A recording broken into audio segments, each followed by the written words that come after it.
Hello, and welcome back to Timeless Wisdom. Have you ever wondered how some people manage to keep their homes tidy with minimal effort? You might have noticed that certain households always look clean and organized, while others struggle with constant mess and clutter. The real difference often isn't how much they clean, it's how many belongings they have. Today, I'm sharing 15 simple but highly effective decluttering methods that can completely change your cleaning routine. Imagine cutting your cleaning time in half. Picture yourself with easy-to-close drawers, neatly arranged cabinets, and clear surfaces ready for use at any time.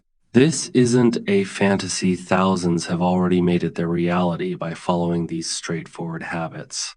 If you keep collecting things without any system, your home can quickly become overwhelming and hard to maintain. Hours get wasted shifting items you don't even use, and you end up exhausted before you're done. But if you start using the tips I'll share today, you'll see how your home can almost take care of itself. By the end of this video, you'll know practical strategies that others have taken years to master.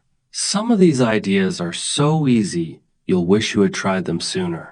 Make sure you watch until the end because the final tip is truly life-changing and could transform your home in just 1 week. Tip 1. The 30-second rule for duplicate objects. Have you ever stopped to count how many pens you have lying around the house? Or how many towels are taking up space in your closet? The first decluttering technique that will revolutionize your cleaning is to identify and eliminate unnecessary duplicate objects. This strategy solves the most common problem in Brazilian homes, which is the unconscious accumulation of identical or similar items. The technique works like this. Choose one type of object, such as pens, and gather all the ones you can find around the house. Then test each one for 30 seconds. If the pen doesn't write well, if it's dry or has cracks, throw it away immediately. Keep only the ones that work perfectly. Do this with all duplicate objects: screwdrivers, scissors, forks, cups, extra pillows, hangers, half-used cleaning products. In practice, imagine that you have 15 pens lying around your house. After applying the 30-second rule, you are left with only 5 pens that actually work. This means that the next time you clean, you will have 10 fewer pens to organize, 10 fewer places to clean around, and you will never waste time looking for a pen that works again.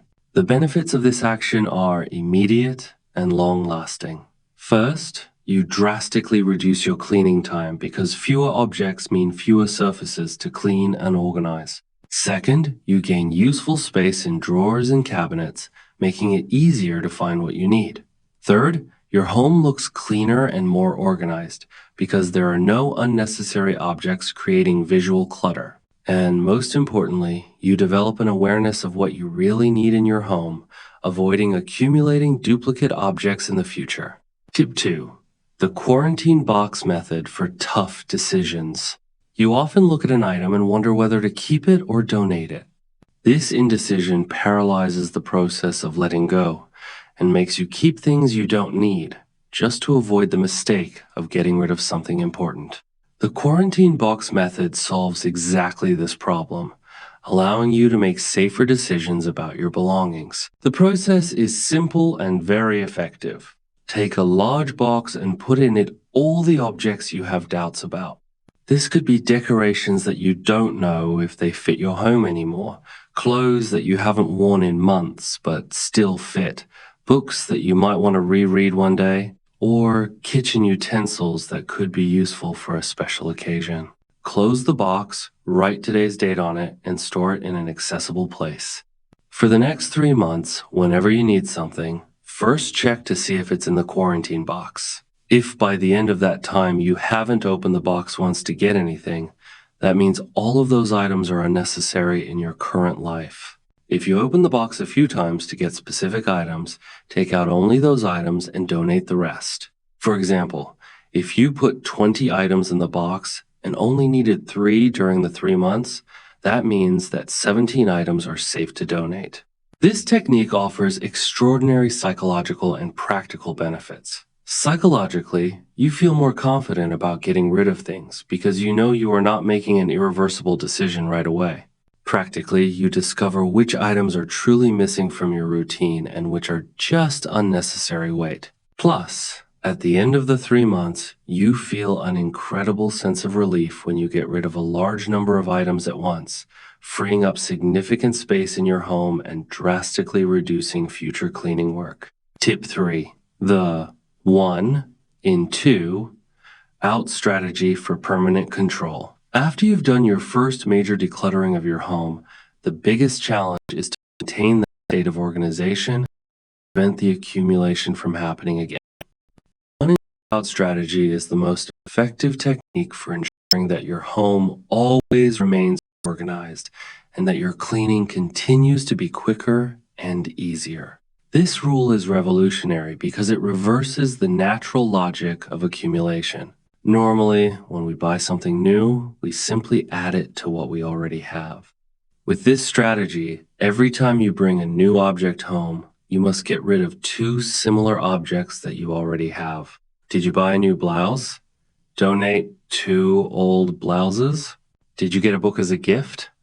Donate 2 books that you have already read. Did you bring a new kitchen utensil? Get rid of 2 utensils that you rarely use. In practice, imagine that you buy a new set of cookware. Before you put the new cookware away, you need to get rid of 2 kitchen-related items. These could be 2 old pots, or a pot and a frying pan, or 2 utensils that you rarely use. The important thing is that your kitchen ends up with fewer items than it had before you bought it, not more items. The benefits of this strategy are impressive and long-lasting. First, your home will never be cluttered again because you will always have less stuff than you had before. Second, you will develop a much stricter shopping style because you know that you will have to get rid of 2 things every time you bring in a new one. Third, your cleaning routine will remain fast and efficient because the amount of stuff in your home will constantly decrease. Fourth, you will save money because you will only buy what you really need and value. And lastly, you will always have new and well-maintained things because you are constantly updating your belongings and getting rid of the old ones. If you like these tips, subscribe to the channel and activate the bell so you don't miss any content about organization and cleaning. And tell me in the comments where you're watching from. I love to know what city you're from and how these techniques are working in your home. Tip 4. The last time principle for clothing and accessories. The closet is one of the biggest villains when it comes to unnecessary accumulation and, consequently, extra work when cleaning. Many people keep clothes that they haven't worn in years just because they still fit or because they were expensive when they were purchased. The last time principle solves this problem in a practical and definitive way, helping you to keep only the clothes that are really part of your current life. The technique involves marking the date of the last time you wore each item of clothing. You can do this in a number of ways, by putting a small label with the date, by turning the hangers upside down and straightening them only when you wear the item, or by writing them down in a notebook. The important thing is to have a clear record of when each item was last worn. Set a deadline. If you haven't worn an item in the last 12 months, it should be donated or sold. Let's look at a practical example. You have a blazer that you bought 3 years ago for a special occasion. Since then, you've only worn it twice. When you apply the principle of the last time, you'll find that you haven't worn it in over a year. Even though it's a beautiful piece of clothing and in good condition, it's taking up unnecessary space in your closet and creating extra work when it comes to organizing. By donating it, you free up space for the clothes you actually wear and make organizing easier on a daily basis. This strategy brings immediate benefits to your cleaning and organizing routine. With fewer clothes in your closet, you spend less time deciding what to wear, less time organizing drawers and hangers, and less time folding and putting away clean clothes. Plus, your closet becomes more functional because it only contains items that you actually wear and match. It also makes maintenance easier because you can wash and iron only the clothes that are part of your routine, eliminating the hassle of taking up space. Tip 5. The 5-minute technique for papers and documents. Papers and documents are some of the items that create the most visual clutter and make cleaning a house difficult. Unpaid bills, appliance manuals, expired warranties, old work papers, used medical prescriptions, all of this accumulates in drawers, on tables, and in folders, creating chaos that makes organizing much more difficult. The 5-minute technique solves this problem quickly and efficiently. Set aside 5 minutes of your day to deal exclusively with paperwork. Set a timer and grab a stack of documents. During those 5 minutes, you should make quick decisions about each piece of paper. Discard, archive, or take action. Papers to discard include bills that have been paid for over a year, manuals for products you no longer have, expired warranties, and any documents that no longer have any legal or practical relevance. Papers to archive are important documents that you need to keep in an organized manner. Papers to act on are those that require you to take action, such as bills to pay or forms to fill out.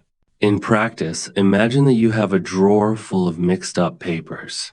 On the first day, you set aside 5 minutes and manage to eliminate all the electricity bills paid more than 2 years ago, some old product manuals, and several prescriptions that have already been used. On the second day, you organize the important documents that remain. In a week, by spending just 5 minutes a day, your paper drawer will be completely organized and contain only the essentials. The benefits of this technique are multiple and very practical. First, you eliminate the feeling of being overwhelmed by a large amount of paperwork because you are dealing with small amounts at a time. Second, you find important documents much more quickly when you need them because they are organized and not mixed with unnecessary papers. Third, your home looks cleaner because there are no piles of papers scattered around creating clutter.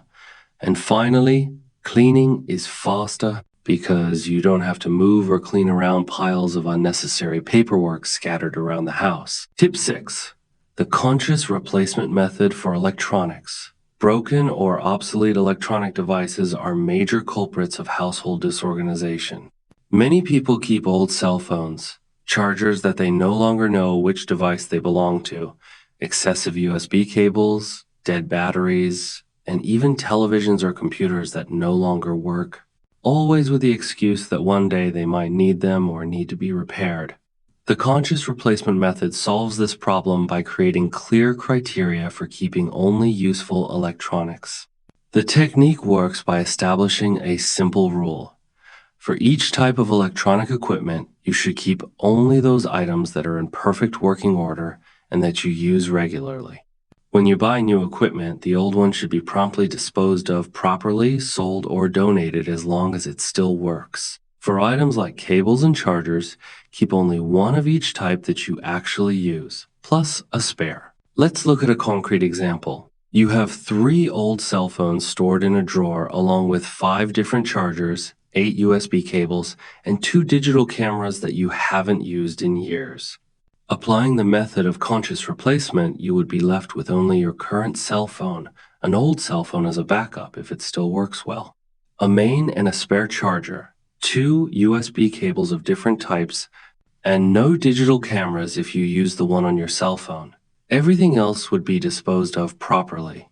This strategy offers impressive practical benefits. First, you free up a lot of space in your drawers and cabinets because electronics take up a lot of space. Second, you eliminate the frustration of searching for the right charger or cable because you only keep the ones that actually work and are useful. Third, your home is safer because there are no devices with old batteries that could leak or cause problems.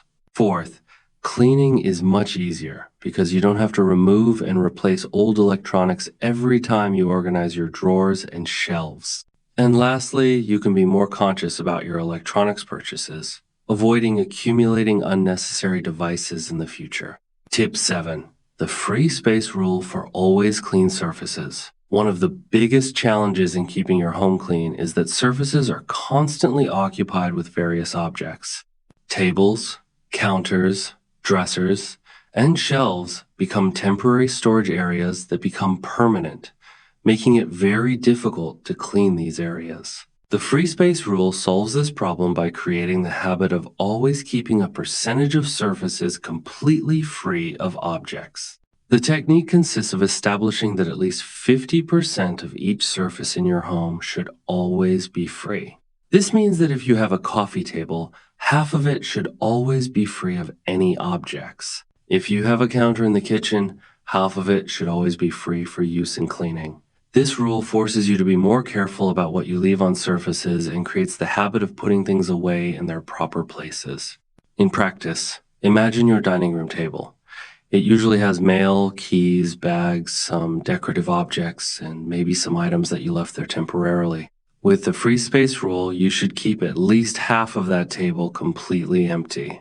This means you need to find specific places to store mail. Create a fixed place for keys and be more careful about how many decorative objects you actually need there. The benefits of this rule are transformative for your cleaning routine. First, cleaning surfaces becomes much faster because you don't have to remove and replace objects every time you clean. Second, your home looks much more organized and clean because free surfaces create a sense of order and space. Third, you always have space available to use when you need it, whether to temporarily put something down or to carry out an activity. Fourth, you develop the habit of putting objects away in their proper places because you can no longer use surfaces as permanent storage. And finally, daily maintenance becomes much simpler because you need to organize far fewer objects each day. Tip 8. The seasonal rotation system for temporary objects. Many objects in our homes are only used at certain times of the year, but they take up space all the time. These include party decorations, winter clothes in warmer climates, beach gear in colder climates, barbecue utensils, seasonal ornaments, and many other items that are only useful at specific times of the year. The seasonal rotation system organizes these objects intelligently, freeing up space and making cleaning easier throughout most of the year. The technique involves separating all the objects in your home into 3 categories: daily use, seasonal use, and rare use. Objects that are used daily are always accessible. Objects that are used seasonally are stored in hard-to-reach places for most of the year and brought to accessible places only when the time of use approaches. Objects that are rarely used should be questioned as to whether they really need to be kept. Let's look at a practical example. You live in a region where it rarely gets cold, but you have several coats and blankets that take up space in your closet all year long. With a seasonal rotation system, these items would be stored in a suitcase or box at the top of your closet for 10 months of the year.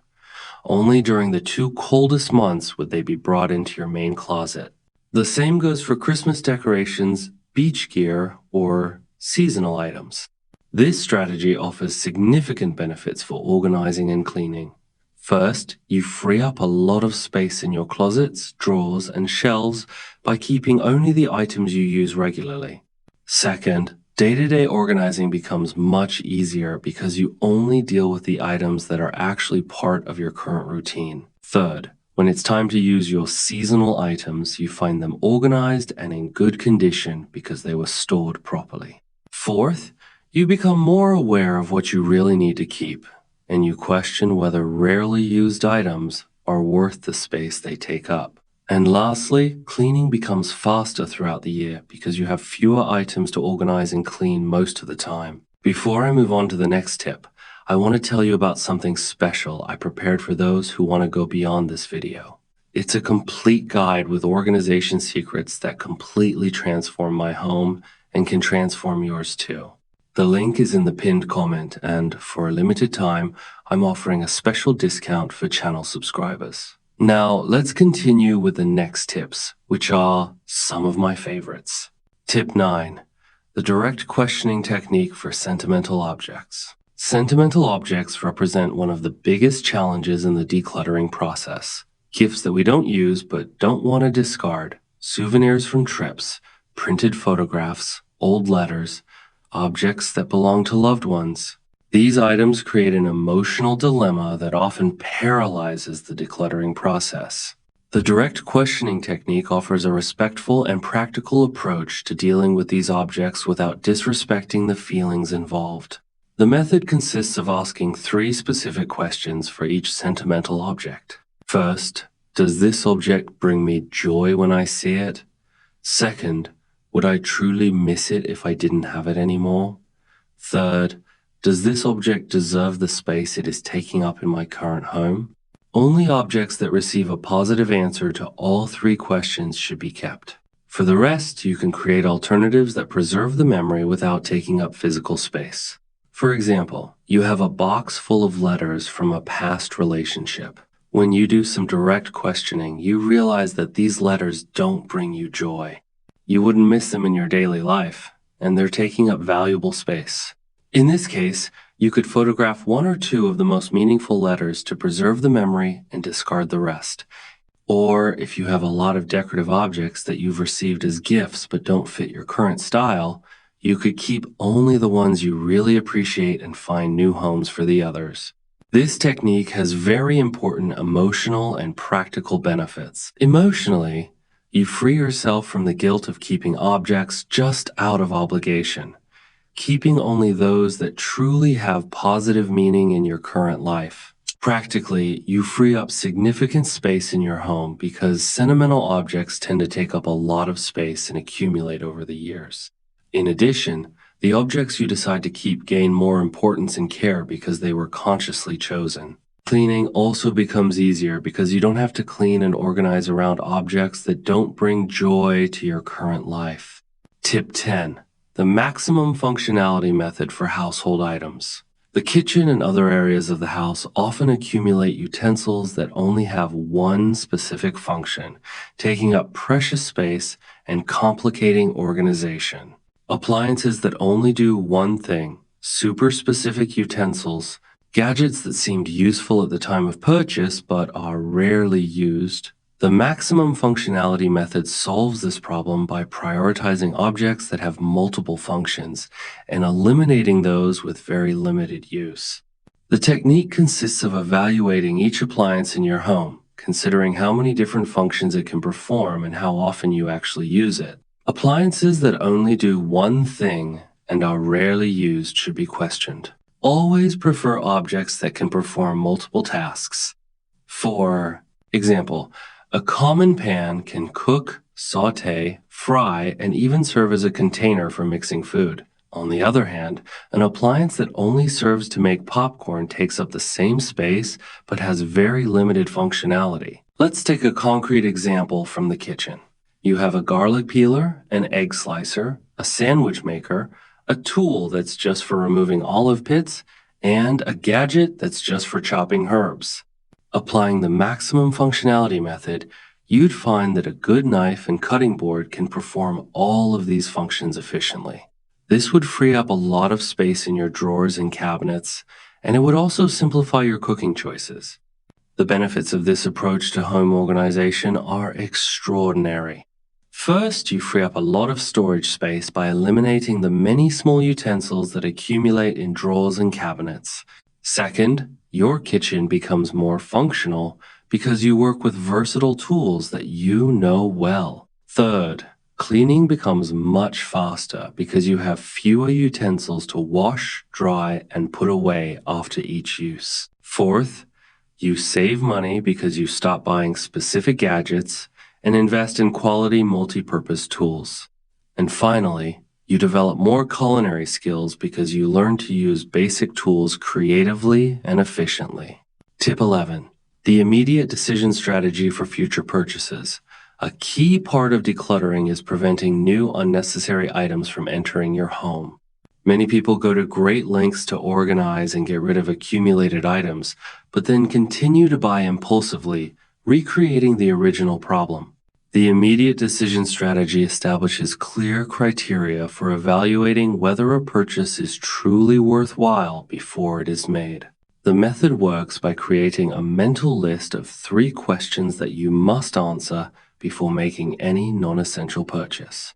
First, do I have something at home that already serves this function? Second, where exactly will I store this item in my home? Third, Am I willing to part with something I already have to make room for this new item? If any of the answers are negative or uncertain, the purchase should be postponed for at least a week to reflect on it. In practice, imagine that you are in a store and you see a really nice drawer organizer. Before you buy it, you ask yourself, do I already have something that organizes my drawers? Yes, you have some boxes that work well.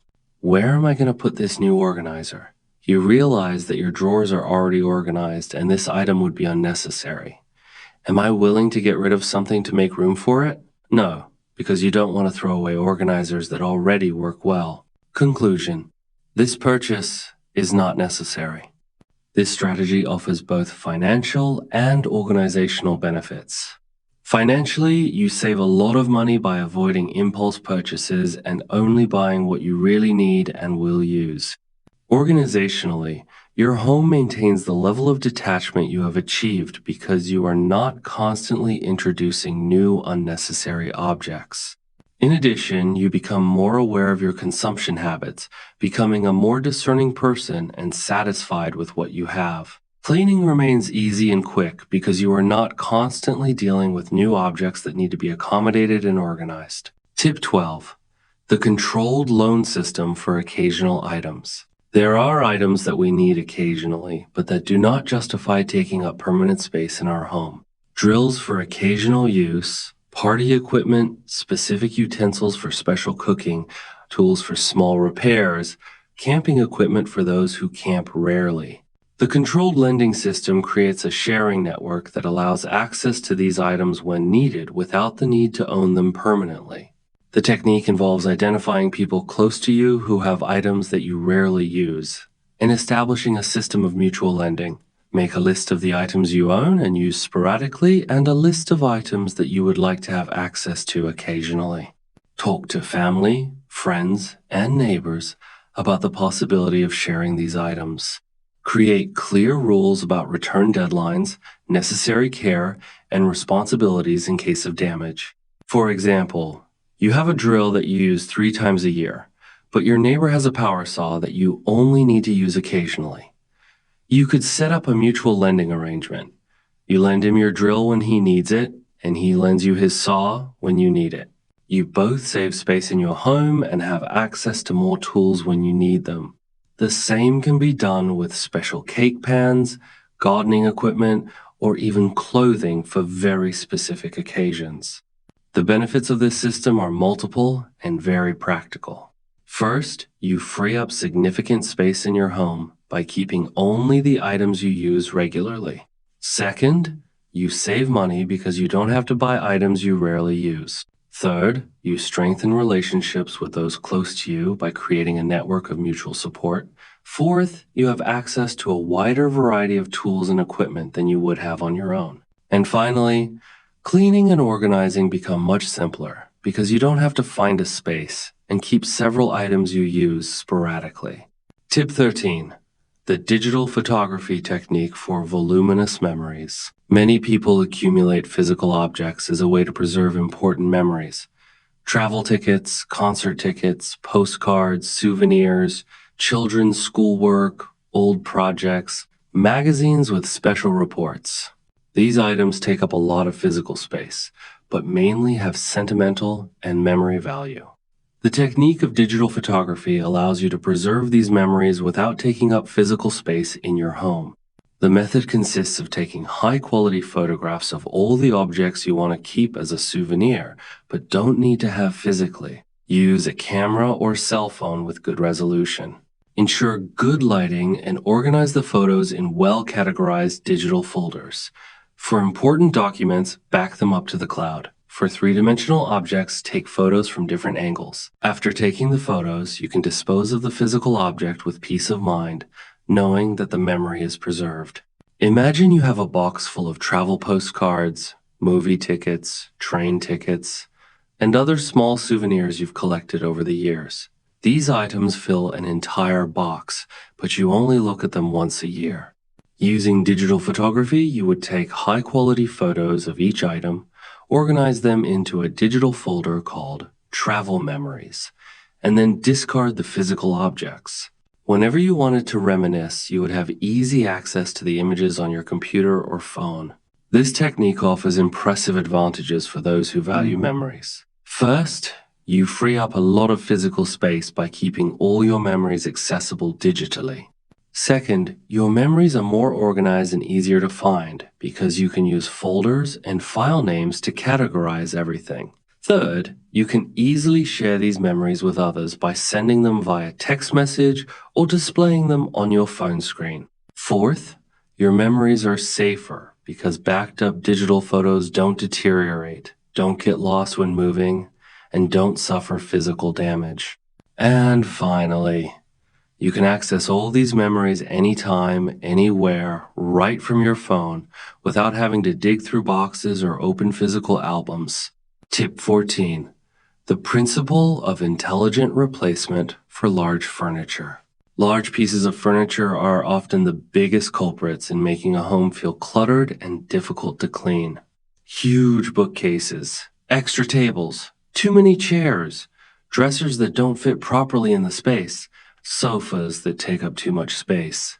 The principle of smart substitution teaches you how to evaluate whether each large piece of furniture really deserves the space it takes up and how to make substitutions that optimize both space and functionality. The technique consists of analyzing each large piece of furniture considering three factors: frequency of use, efficiency of the space it occupies, and ease of cleaning around it. Furniture that is rarely used, takes up too much space for little function, or is very difficult to clean should be questioned. Consider replacing it with smaller pieces of furniture that serve the same function, furniture with multiple functions, or simply eliminating redundant furniture. For example, you may have a large coffee table that you rarely use to support things, but it takes up a lot of space in the room and is difficult to move around and clean. By applying the principle of smart replacement, you could replace it with two small side tables that provide the same support function, but take up less central space and are easier to move when cleaning. Or you may have two small bookshelves that could be replaced with a vertical shelf that takes up less floor space. The benefits of this approach are transformative for the entire dynamics of your home. First, you gain a lot of usable space, making rooms feel larger and more comfortable to move around. Second, cleaning becomes drastically easier because you don't have to constantly move or clean around large, heavy furniture. Third, your home looks more organized and spacious, even without increasing the square footage. Fourth, you save money by making smart replacements instead of simply piling on furniture. And finally, each room becomes more functional because the furniture you choose truly meets the specific needs of each space. Tip 15. The weekly maintenance rule for permanent sustainability. After applying all the decluttering techniques, the biggest challenge is maintaining the results achieved in the long term. Many people do a big organizational cleanup, but gradually fall back into their old habits of hoarding. The weekly maintenance rule ensures that your home always remains organized and that your cleaning continues to be quick and efficient forever. The system works by taking just 15 minutes each week to assess whether unnecessary clutter is starting to build up again. Pick a set day each week and take a quick walk around your home looking for signs of clutter. Objects out of place, surfaces starting to collect items, drawers getting cramped, or any areas that are returning to their previous state. When you spot these signs, immediately apply the techniques you've learned to fix the problem before it gets worse. In practice, imagine that every Thursday you spend 15 minutes doing this assessment. In the first week, you notice that your kitchen table is starting to accumulate mail and other objects. You immediately apply the free space rule and put everything away in its proper place. In the second week, you notice that a drawer is getting cramped with new items. You apply the 5-minute technique to decide what to keep and what to discard. With this regular maintenance, you will never have to do a major reorganization again. This rule offers lasting benefits that will permanently transform your relationship with home organization. First, you'll never go back to your previous state of disorganization because you'll fix small problems before they become big ones. Second, Maintaining just 15 minutes a week is much easier than reorganizing everything again months later. Third, you'll develop constant awareness of your habits, naturally becoming more organized on a daily basis. Fourth, your cleaning will always be quick and efficient because your house will never feel overwhelmed again. And finally, you'll feel constant satisfaction from living in an organized environment, which will motivate you to keep up the good habits for good. Final thoughts.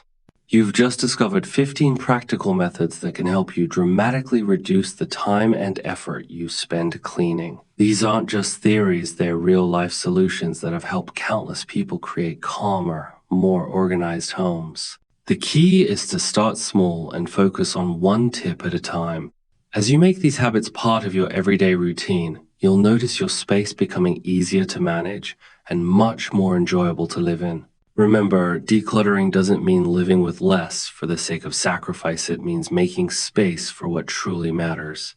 Every item you let go of is one less thing to clean or stress about, and every clutter-free surface brings you closer to a home that supports your peace of mind. The more you practice these habits, the more time you'll have for the people and activities you love. Why not get started today? Pick your favorite tip from this video maybe, the quick check for duplicate items, or the simple quarantine box and put it into action right now. Small steps can lead to big results.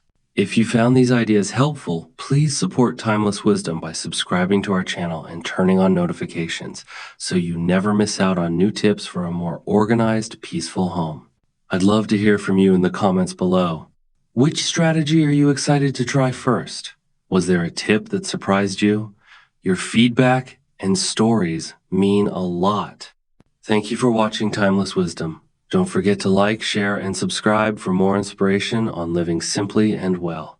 See you in the next video.